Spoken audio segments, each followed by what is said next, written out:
Саламатсыздар ма балалар? Біздің бүгінгі сабағымыздың тақырыбы құрама есептер. Біз бұл тақырып бойынша есептерге талдау жасауды және оларды шығару жолдарын пысықтаймыз. Назарымызды 73-ші беттегі нөмір 1-ші есепке аударайық.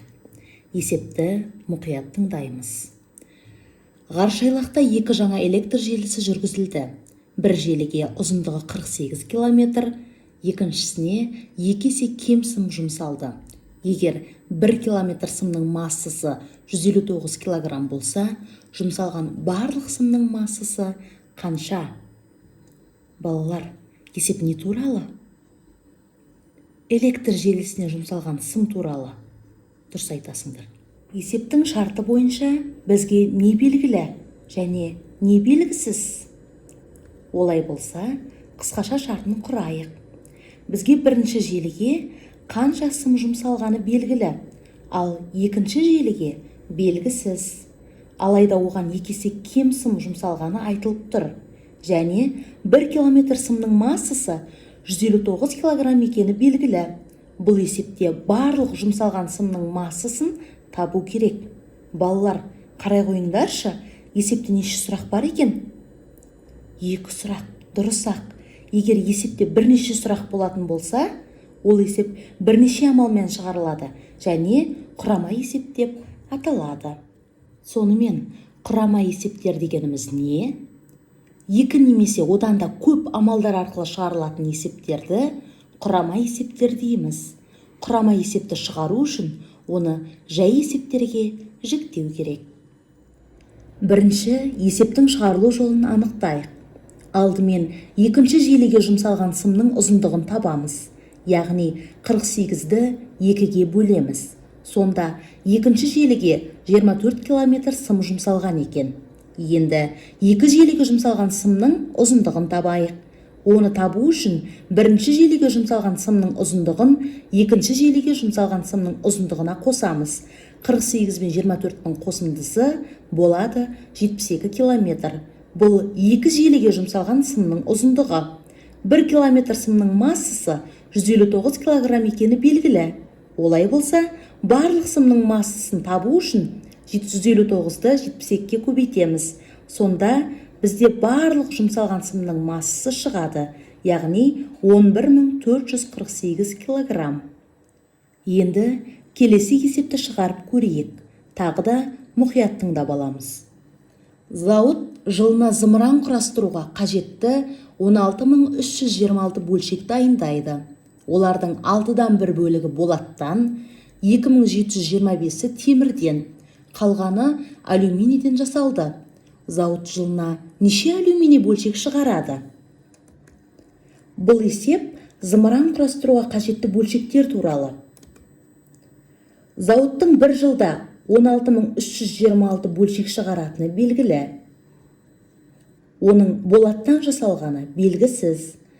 Бірақ 6-дан 1 бөлігі екені айтылған. Темірден жасалған бөлшек саны белгілі 2725. Алюминийден жасалғаны белгісіз. Есептің сұрағына жауап беру үшін бірнеше амалдар орындаймыз. Бірінші амал. 16326-ны 6-ға бөліп 1-ге көбейтеміз. Сонда болаттан жасалған бөлшек саны шығады. Екінші амалда болаттан және темірден жасалған бөлшектің жалпы санын анықтаймыз. Яғни, бұл екі металдан барлығы 5446 бөлшек дайындалған. Енді барлық болат пен темірден жасалған бөлшек санын азайтсақ, алюминийден жасалғаны шығады. Сонда зауыт бір жылда 10880 алюминий бөлшек шығарады екен. Енді әртүрлі тәсілмен шығарылатын есептерді пысықтайық. Нөмірі 3-ші есеппен өзіміз оқып танысайық.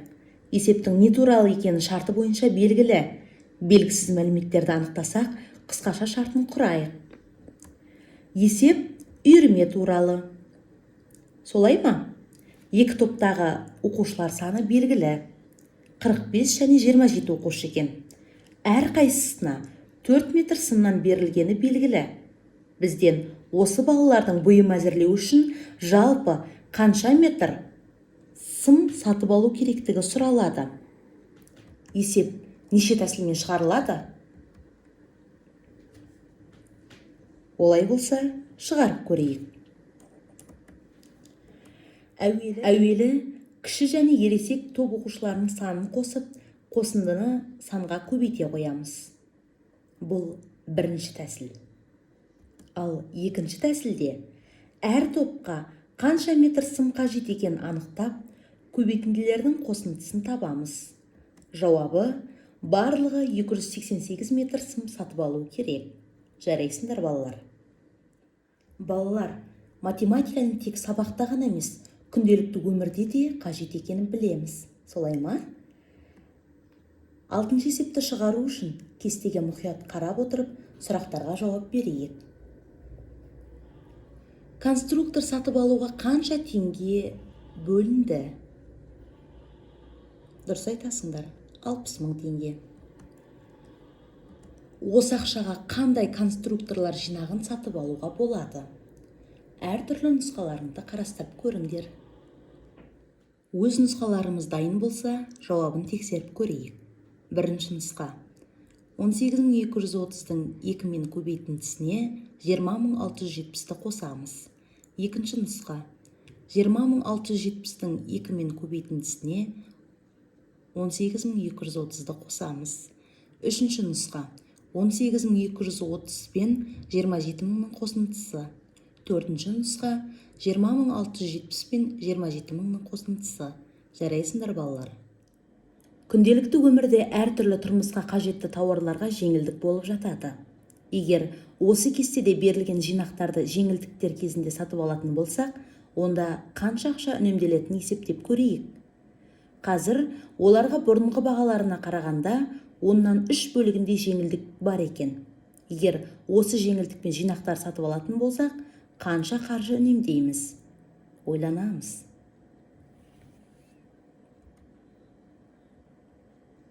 Алдымен жеңілдік көлемін анықтайық. Ол үшін бұрынғы бағасын 10-ға бөліп, 3-ке көбейтеміз. Сонда жеңілдік 5469 теңге екен.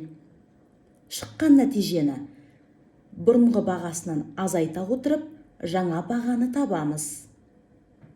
Нәтижесінде 12761 шығады. Бұл жинақтың жаңа бағасы.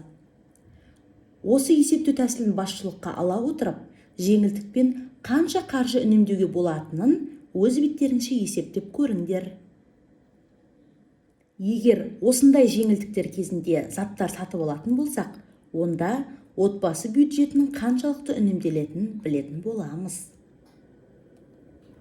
Балалар, бүгінгі сабақта құрама есептерді талдауды, әртүрлі тәсілмен шешуді пысықтап, өз білімдеріңізді шыңдадыңыздар. Жарайсыңдар. Сабақ осымен аяқталды. Тыңдағандарыңызға рахмет. Сау болыңыздар.